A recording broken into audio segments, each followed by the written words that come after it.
چگونه که حضرت امام شافعی رحمه الله نزد قبل حضرت امام ابو حنیفه رحمه الله علیه تواصل گرفت. این سخن باطل است، در کجا آمده است؟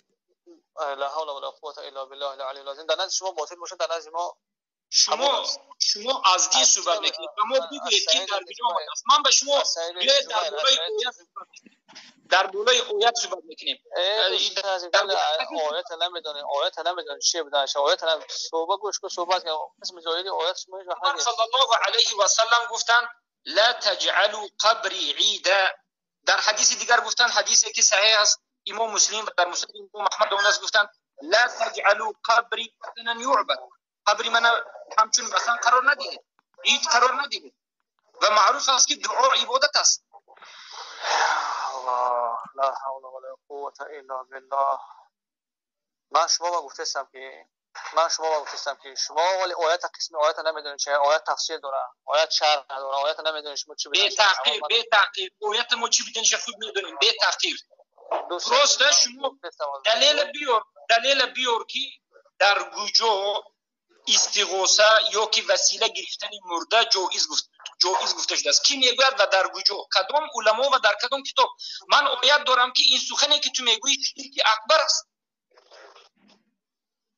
مثلا سوره زمر آیت 3 الله سبحانه و تعالی میگوید اعوذ بالله من الشیطان الرجیم والذین اتخذوا من دونه اولیاء ما نعبدهم الا لیقربونا الی الله زلفا.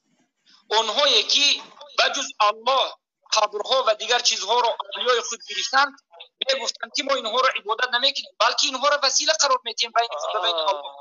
گوش دوست عزیز، همین حدیث من در بیان کنم. همین حدیث عن عبد الله بن مسعود رضی الله عنهما عن النبي صلى الله عليه وسلم قال إن الله ملائكته سياحات يبلغون. خطا میخونی ان الله و ملائکته نیست، ان الله و ملائکته نیست. خطا میخونی ان الله ملائکته. دوست عزیز خطا میخونی، خونده نمیتوانی. نامرات تمام روان آیا من خطا میخونم آیا تو خطا فهمیدی؟ ان الله و ملائکته نه، ان الله و ملائکته. ان الله و ملائکته نه، ان الله ملائکته سیاحان یبلغون عن امة الإسلام. قال رسول الله صلى الله عليه وسلم حياتي خير لكم تحدثون وتحدث لكم ووفاتي خير لكم تعرض على أعمالكم فما رأيت من خير حمدا حمد الله عليه وما رأيت من شر استغفار تعالى لكم. كتاب مجموع الضوائد دوست عزیز از امام حیتمی. اولا طرزی که میخونی به نگاه چی است؟ به نگاه این طرزی که میخونی باطل است. مرحمت به همین کامنتر اینجا گذار. دوما این حدیثی که در اینجا گفته ایستاده است، البته این روایتی که گفته ایستاده است، روایت البته با این طرزی که در این گویا وسیله آمده باشد این باطل است.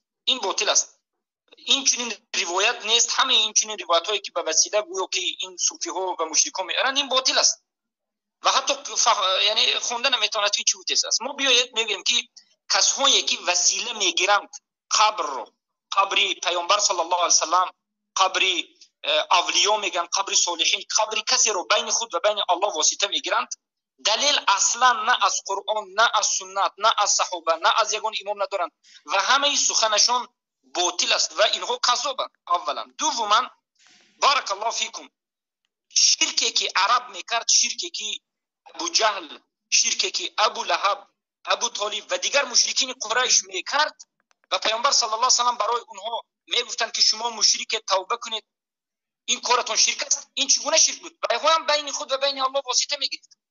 دلیل سوره زمر آیت 3 من آیت خوندم، بعد از این نوبت شد آیت اومده است والذین اتخذوا من دونه اولیاء. اونهایی که بجز الله دیگر چیز را اولیای خود گرفتند چی میگفتند؟ میگفتند که ما این قبرها را و این یعنی اولیاها را عبادت نمیکنیم، ما نعبدهم، ما عبادت نمیکنیم. پس چیکار میکنید؟ پس ای مشرکین چیکار میکنید؟ میگفتند که الا لیقربونا الله زلفا، یعنی این وسیله هست، این قبرها وسیله است. یعنی مشرکان سه بت میپرستند، لات، منات، عزا. لات منات عزا رو میگفتن که ما عبادت نمیکنیم، بلکه لات و منات عزا ما رو به الله نزدیک میکرد، یعنی وسیله میگیریم. و از همین باب یعنی گفتن که این آدم ها صالح هستند، ما رو دعای ما رو به الله میرسونند، ما رو به الله نزدیک میکنند، از همین جهت به اینها دعا میکنیم و قربانی میکنیم و وسیله میگیریم. پیامبر صلی الله علیه و سلم گفتن شما مشرکید و به همین خاطر پیامبر صلی الله علیه و سلم اونها رو قتل کردند و جنگ شد. شرک مشرکین زمان رسول اکرم صلی الله علیه و سلم و شرک این نمود آدم‌هایی که حالا دارد صحبت میکند، شرک مشرکین که این زمان خودش را مسلمان میگه از رافضه و صوفی و عباد القبور، مثل این هر دوش یک نمود شرک است. شرک ابو جهل و شرک مشرکین قریش و شرک امروزه این صوفی ها هر دوش یک نمود شرک است. هر دوش میگه که ما این قبرها رو عبادت نمیکنیم بلکه وسیله میگیریم بین خود و بین الله. این شرک اکبر است و به همین خاطر رسول اکرم صلی الله علیه و سلم اومدن تا که این نمود مشرکا رو چکنند، یعنی دعوت کنند و بعد از این بارک الله فیکم با اینها حتی جنگیدند. پس آیت دیگر اومده است در سوره احقاف. بارک الله فیکم. برادرها صدا می رود به شما؟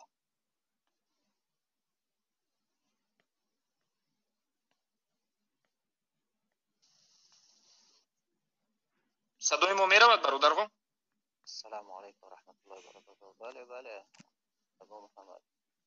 من ما گفتنی هستیم که هر کسی که بین خود و بین الله وسیله میگیرد این انسان مشرک است، اگر وسیله اش وسیله قبر باشد، وسیله غیر شرعی باشد.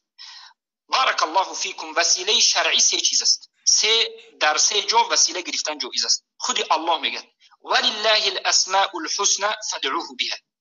در اول آیت، در دیگر آیت الله میگه وابتغوا الیه الوسیله، به سوی الله برای نزدیک شدن به الله وسیله گیرید، واسطه گیرید.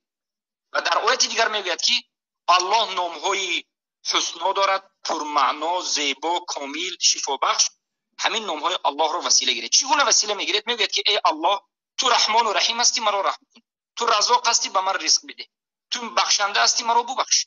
همچنین اول نام الله رو میگید و بعد از این نام الله رو وسیله میگیرید و بعد از این طلب میکنید. و دومین وسیله که مشروع هست، بارک الله فیکم، یک عبادتی که به خاطر الله انجام داده اید، همین عبادت رو ذکر میکنید و از الله طلب میکنید که بارک الله فیکم به خاطر همین عبادتی که من به تو ای الله انجام دادم مرا ببخش، یا به من رحم کن، یا به من برکت بده، یا مرا نجات بده. چون که حدیثی که امام مسلم روایت میکنند و حدیث صحیح هست، سه نفری که سفر میکنند و باران میبارد و به درون یک غار میدروند که در غار به یک سنگ بزرگ محکم میشود و اینها عمل صالحشون رو میگویند و وسیله میگیرند و میگن که ای الله به خاطر عمل صالحمون ما رو نجات بده. البته الله سبحانه و تعالی اونها رو نجات میده. و سومین وسیله که جایز است، اگر یک انسان موحد، یک بزرگ، یک آدمی صالح مصلح، یک موحد زنده در رو برویتون باشد، از او طلب دعا بکنید. بگید که من مریض هستم، شما که یک آدمی صالح هستید، موحد هستید، در حق من دعا بکنید که الله مرا شفا بدهد گوید. البته این سه نمودی وسیله جایز است. باقی مانده وسیله ها، وسیله گرفتن قبر بین خود و بین الله، قبر پیامبر صلی الله علیه و سلم است یا که قبر اولیای صالحین است، این شرک اکبر است و این چنین انسان ها مشرک است و هر کسی که همچنین انسان ها رو دیده و دانسته مشرک نمیگه، خودش مشرک است. دلیل چی است؟ دلیل اولا سوره یونس 18 است که الله میگه اعوذ بالله من الشیطان الرجیم و یعبدون من دون الله ما لا یضرهم ولا ينفعهم و یقولون هؤلاء شفعاؤنا عند الله. اینها بجز الله دیگر چیز رو عبادت میکنن، قبر رو عبادت میکنن، مرده رو عبادت میکنن، به غیر الله دیگر چیز رو عبادت میکنن، یعنی دعا میکنن. دعا عبادت است و یک چیزها رو عبادت میکنن که به اینها نه ضرر میرسوند نه منفعت میرسوند. این انسانایی که در درون قبر است، این قبر به دعا کننده اش نه ضرر میرسوند نه فایده میرسوند، اما مشرکان اینا عبادت میکنن و بعد از این میگن که اینها شفاعت کننده ما در نزد الله هستند، یعنی ما رو در نزد الله شفاعت میکنن یا اینها به ما کمک میکنن و غیر او ذلک. الله اینها رو چی گفته است؟ مشرک گفته است در سوره یونس 18. و آیت دومی که دلیل برای مشرک بودن اینها میکند، بارک الله فیکم، سوره زمر آیت 3 است. والذین اتخذوا من دونه اولیاء ما نعبدهم الا لیقربونا الی الله زلفا. یعنی مشرکای قریش که پیامبر صلی الله علیه و سلم اونها رو مشرک گفتند و اونها جنگیدند، اونها رو کشتند، میگفتند که ما این لات، منات، عزا، این بت‌ها رو عبادت نمیکنیم، بلکه اینها آدمای صالح هست، ما اینها رو بین خود و بین الله وسیله قرار میدیم، اینها ما رو به الله نزدیک میکنند. یعنی ابو جهل هم همین سخن رو میگفت، امروزه مشرکای صوفی هم همین سخن رو میگن، اینها قبر رو میگن. پیامبر صلی الله علیه و گفتن شما مشرکید، یا ایها الکافرون گفتن، قل یا ایها الکافرون گفتن، مشرک گفتن. و در آیه دیگر سوره احقاف آیه 28 اومده است که الله سبحانه و تعالی میگه فلولا نصرهم الذين اتخذوا من دون الله قربانا الهه، یعنی بجز الله دیگر چیز رو یعنی به خودشون الهه گرفتن. یا در آیه سوره زمر آیه 3 میگه والذین اتخذوا من دونه اولیاء ما نعبدهم، این چنین یعنی چه که آیات رو پیش از این گفتیم.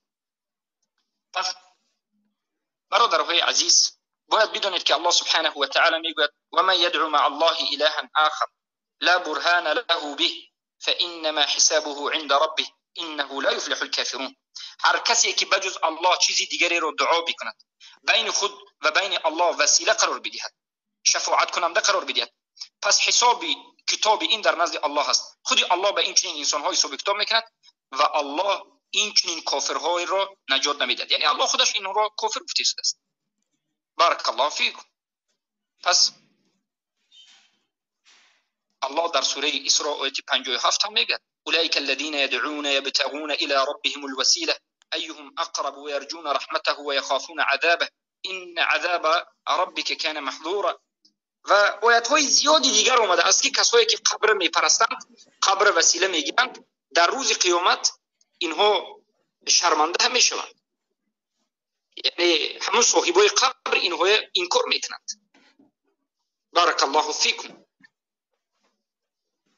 پس این بود حالت صوفی هایی که میگریزد و البته حدیث هایی که میگوید، سخن هایی که میگوید همش باطل است. میگوید که امام شافعی قبر ابو حنیفه و این سخن باطل و دروغ و بافته صوفی است. بارک الله فیکم. با همین این موضوع رو بپنداریم.